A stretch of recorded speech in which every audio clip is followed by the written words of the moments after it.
Holy cow, it actually happened. Erik Karlsson has officially left the building. This might not be the popular opinion here, but I don't think Ottawa did that bad. Ottawa has traded Erik Karlsson to the San Jose Sharks, and man, do I feel bad for any team that has to go up against San Jose's defense. They traded away Erik Karlsson and Perron for Chris Tierney, Rudolph Balcers?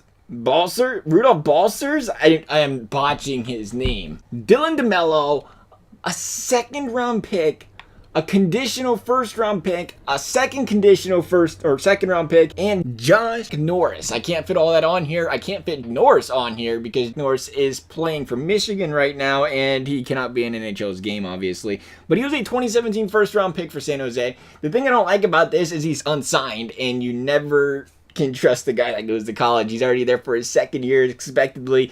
He goes there all 4 years and he's obviously a free agent and he can be a waste. So I am very curious to see what the conditions are to this second round pick, this first round pick.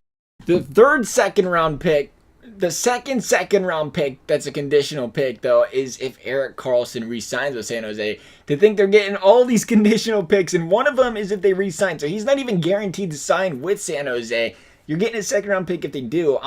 I really want to know what this first round and second round is. It got something to do with playoffs? Does it have something? We'll find out. I'm sure, in a couple of days we'll understand the details of it. This trade is still hot as time of the video.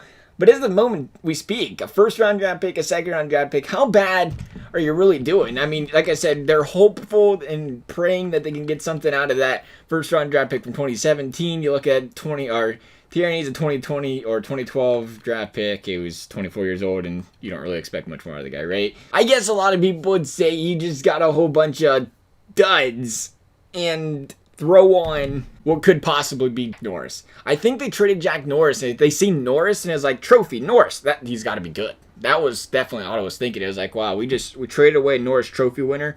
Why not trade for a Norris? That's got to be another trophy, right?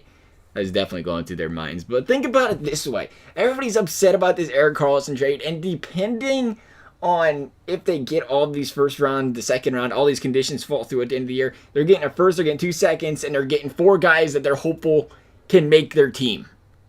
And the thing I think people don't get out of this is Ottawa did such a terrible job. Terrible job of jamming this.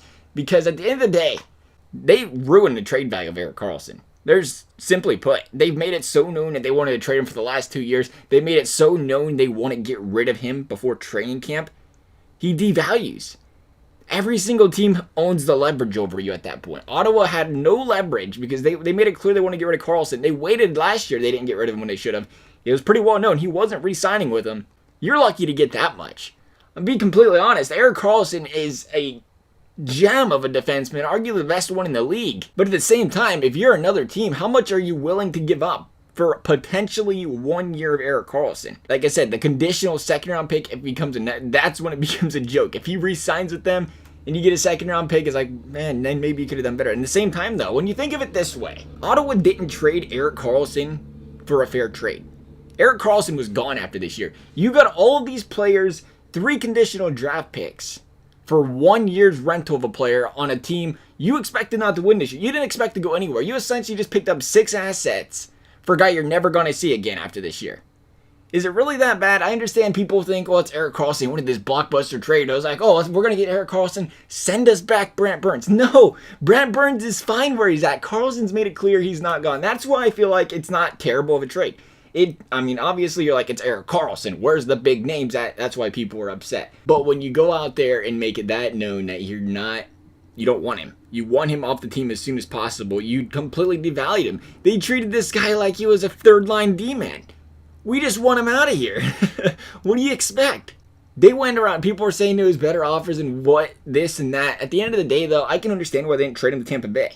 I can understand why you could have traded him to Tampa Bay. Because here's the catch-22. If you don't trade Erik Karlsson this year and get something good for him, and they want to do it at the beginning of the season because they felt like they could get the most, what happens if you trade nothing? You don't trade Erik Karlsson, you don't re-sign him, and he goes and signs with Tampa Bay in the offseason. It's not going to happen, or he goes signs with Toronto in the offseason. The last thing you want is this guy in your division for another 8 years. So what do? They send him to San Jose out of conference, and they hope and pray that they re-sign him.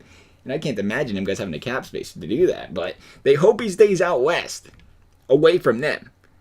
You're playing two different games here. You want to get rid of him. You want to get some sort of value to help your team in the future, but at the same time, you don't want to give him away to a team that is going to completely destroy you come playoff time for the next 4 years.